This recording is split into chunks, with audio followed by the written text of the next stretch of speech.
It is officially 2026 and I know that you're super excited, motivated, and hyped to make this your year and become the person that you've always wanted to become, especially after how hard 2025 was. But let me ask you something. Why is it that you say the exact same thing every single January and you fall off track within a couple of weeks? You make the vision board, you set your goals, and you write down how your perfect, most ideal day would look like, how your most ideal dream body looks like. You screenshot the workout plans, you save all the meal ideas, and then you tell yourself that this is going to be my year. But before February even hits, you're literally back to exactly where you started. Ordering takeout at 9 p.m, skipping the gym, hitting snooze, and making the same excuses that you've been making for the past couple of years. And listen, I'm not saying this to make you feel bad. I'm saying this because nothing changes if nothing changes. You can have all the motivation in the world, all the best intentions, and the prettiest vision board ever, but if you don't have a plan that actually works for your real life, you are going to fall off track again. Which is why today I'm going to give you the exact system that is going to help you make 2026 the year where you become your fittest, leanest, and hottest self, that I also used last year to help me get back into running after a decade off, fall back in love with fitness, with my body and what it's capable of, move in with my boyfriend, all while running and scaling my business. Just because I realized that motivation and manifestation are useless, and that if you truly want to achieve your goals, you have to have insane amounts of clarity and an action plan that you can implement even when you're feeling demotivated, tired, or busy AF. So if you're tired of setting resolutions that you never achieve, and you're tired of not living up to your true potential, you are in the right place, and I am so proud of you for clicking on this video. So with that, let's get into it. As I said, nothing changes if nothing changes, which is exactly why if you truly want to succeed in 2026, whether it comes to fitness, your career, your business, or your life, you have to start planning differently from what you've been doing before. So instead of going from 0 to 100 and trying to change your whole life overnight, before you even start putting together an action plan, you have to take a look at what you truly want to achieve. And I don't just mean writing down your goals. You need to have full clarity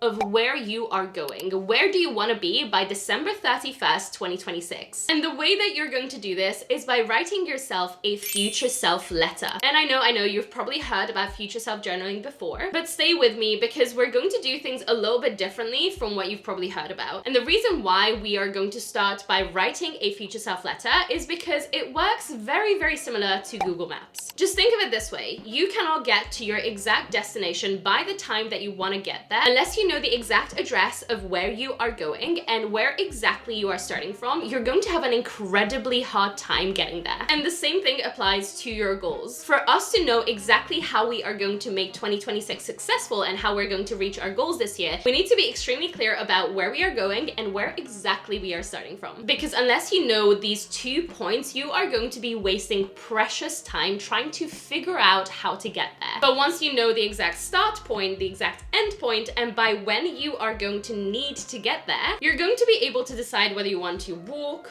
bike, take a cab, drive, or take public transport. And within them, you're gonna be able to choose the route depending on your preferences. And that's exactly what we need to do before we even put together an action plan for you for 2026. Because unfortunately, creating vision boards, manifesting, and hoping for the best just does not work. So what you want to do to help you figure out exactly where you're going and where you're starting from is write yourself a future self letter, aka figure out your destination. The way that you're going to do this is you're going to set aside 1 to 2 hours this weekend or next weekend or somewhere during the week, and you're going to take out a pen and a paper or several pieces of paper, because let's be real, this should take a little bit more than 1 A4 page of paper. And you're going to write a letter as you on the 31st of December 2026 to you right now. And I don't just want you to write something vague like, I'm happy, I'm healthy. I want you to get specific, like uncomfortably specific. What do you do when your alarm goes off? When does your alarm go off? Do you hit snooze or do you get up? What do you eat for breakfast? What is your routine after work? How do you show up to work? What do you wear? How do you spend your weekends? What do you say yes and what do you say no to? Down to the finest details of what perfume you're wearing and what color your nails are. The more details, the better. Because the more clarity you can have about what you want your life to look like within a year, the easier you're going to be able to find the right path and to connect the dots between where you are now and where you want to be. Then, once you have written this letter, you're going to have a point point to which you can compare your life right now. It might be uncomfortable to compare you now to your future you that you've always dreamed about, but it is essential to know where you're starting from. Just imagine it like this, going back to our Google Maps example. If you do not have location services turned on your phone before you enter the address, you're not going to be able to find the right route. So analyze yourself compared to the vision that you've created for yourself. Are you already doing some habits that future you also does? Absolutely amazing. That's going to be your foundation that you can double down on. And if you're not doing some habits that future you already does, that is also okay. That's what we need to bridge over. And with that, let's move into step number 2. You've already got your future self vision. You already know where you're starting out from. Now we need to map out how you're actually going to get there. And the biggest mistake here that I see most people make, the reason why most people fall off track, is because they try to do everything all at once. They want to transform their body. They want to get a promotion. They want to start a side hustle. They want to improve their relationship, travel more, learn a new skill, make more money, all in the same 2 to 3 months. And then they wonder why they're overwhelmed and burnt out. So instead of falling into this trap, we're going to reverse engineer your year. You want to go back to your future self letter and see exactly what the vision is. Let's say in your letter you wrote that by the 31st of December, you are leaner, you're stronger, you have a better relationship with food, you have got a promotion that you've been working super hard for, and you also started a side hustle, which sounds extremely exciting, and I'm super happy that you have these goals, but you cannot do everything all at once because you're going to burn out and fall off track. So what you want to do is phase out your journey. And you can do this very, very easily by reverse engineering your goal. So let's say your end goal by December is to be leaner, stronger, and have a better relationship with food. Ask yourself, what comes right before that?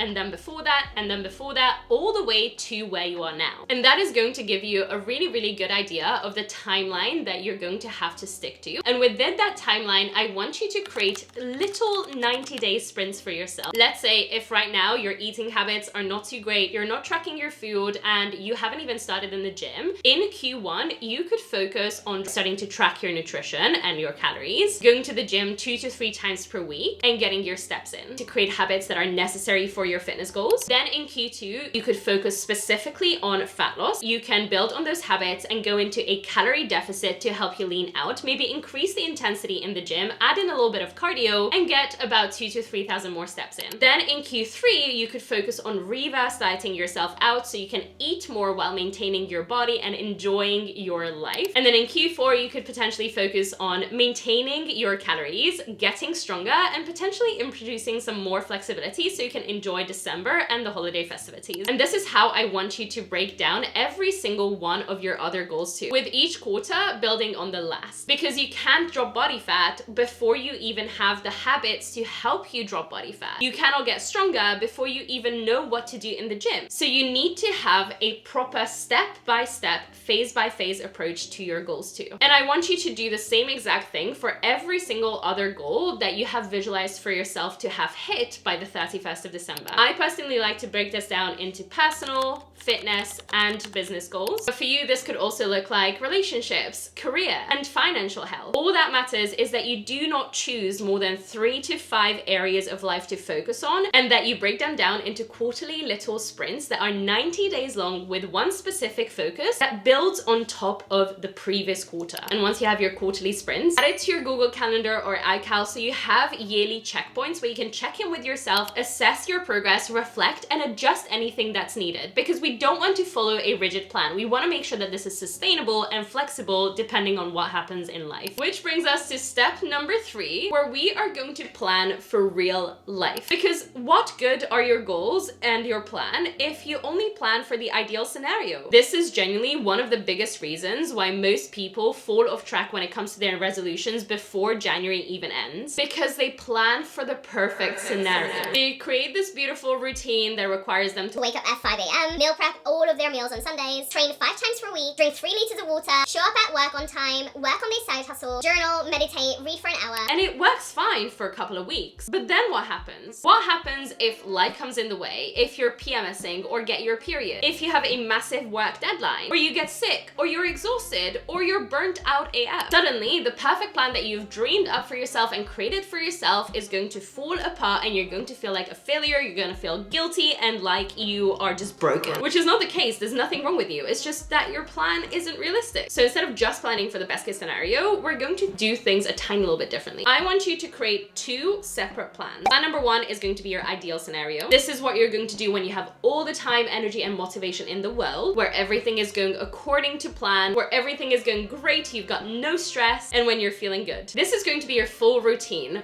all the habits that you need to do in order to live your dream life. And then plan number 2 is going to be your bare minimum standard. This is what you're going to do even when you feel like a wet sock, even when you're busy AF, even when you have 0 motivation, and even when everything is going wrong in life. Because results aren't built on your best days. They're built on your hardest and worst days when you still decide to stay consistent, when you're tired, when you're demotivated, and when life is lifing. So what I want you to do to create these 2 lists is take a look at your future self letter, take a look at your quarterly sprints, identify every single habit, routine, every tiny little detail that needs to happen for you to hit your milestones in Q1, Q2, Q3, and Q4. And then from that list, identify the top 5 to 8 habits that are going to drive 80% of your results. Because these are the habits that are going to help you hit your goals in every single quarter. And even though they might look different depending on your focus in that quarter, they should be things that if you just stick to them, you're going to reach the end goal that you visualize for yourself in your future self letter. And what I want you to do from here, once you have identified those top 5 to 8 habits for every single quarter, is focus on ticking them off every single day. And on the days when you're feeling better, you have more time, you have more energy, you have more motivation, just add a little bit more on top of it. And there you have it. That is exactly how you are going to become your hottest, fittest, and leanest self in 2026 without falling off track within 2 weeks of starting to work on your goals, without having to go from 0 to 100 overnight or give yourself up fully. So now the only question is, what are you going to do next? Are you going to just click on the next video on YouTube, or are you actually going to put this into action, schedule everything for yourself in your calendar, and start working on becoming your best self? Because I'm telling you, you do not need more motivation. You do not need to manifest a new life. You need to take action. You need to put your word where your mouth is. And I need you to understand that nothing I have told you in this video is going to work unless you action it. So your first move is very, very simple. Schedule in a 2-hour block into your calendar within the next 3 days where you're going to write your future self letter, where you're going to assess where you're at now, where you're going to identify your habits, you're going to create your outline for your quarterly sprints, and where you're going to schedule every single habit into your calendar that are going to make your quarterly sprints successful, so you can finally stop setting the same resolution next January again. And if you want to level up this framework even more and add more to it so you can get even more clarity on where exactly you are starting this year from, where exactly you are going, and how exactly to get there, check out the description below for an exclusive webinar that I held for my clients on how to plan 2026. That includes part of the framework that I have shared with you, and also a couple more tips and tricks on how to make it your reality and how to put things into action. And with that, it's time to get to work. Thank you so much for watching, and I'll see you next week. Bye!